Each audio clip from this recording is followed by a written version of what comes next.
আসসালামু আলাইকুম দুলা ভাই। ওয়ালাইকুম আসসালাম। এই যে বেআই সাহেব, সালাম তো দুলাভাইকে দিয়েছে, আপনি জবাব দিচ্ছেন কেন? আপনাদের দুলাভাইয়ের মুখে তো রুমাল, তাই আমাদেরকেই দিতে হচ্ছে সামাল। তাই নাকি? তবে দেন না সামাল, কিন্তু দেখতে হবে আমাদের কামাল। নেন শরবতটা খান।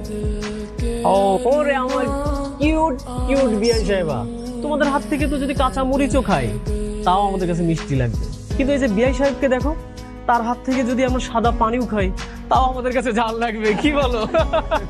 আচ্ছা তাই? আমাদের হাতের মরিচ খেলেও আপনার মিষ্টি লাগবে? তাহলে একটা কাজ করেন, এই শরবতটা খান, এর মধ্যে লাল মরিচের গুঁড়া মেশানো আছে, দেখা যাবে আপনার কত দম। পুরোটাই খাবো? পুরোটাই খাবেন।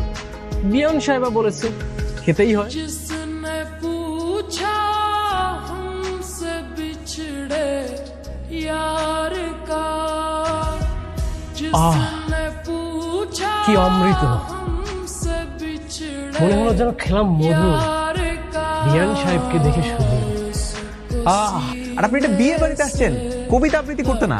So, দয়া করে নর্মাল ভাষায় কথা বলেন।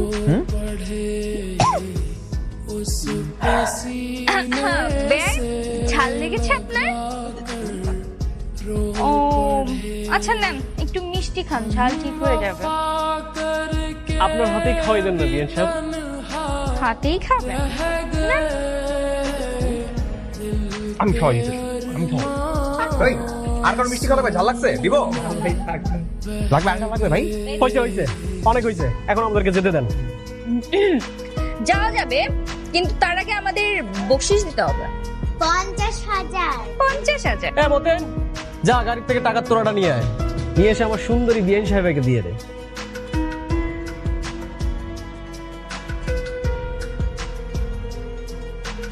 এই নিন আমার সুন্দরী বিয়ান সাহেবা। जिंदगी एक দেখ, प्यास বাহ, আপনাদের এই আইডিয়াটা কিন্তু আমার কাছে দারুণ লেগেছে, thank you. Wow, thank you so much. জি, এবার আপনারা ভেতরে যেতে পারেন। रह गई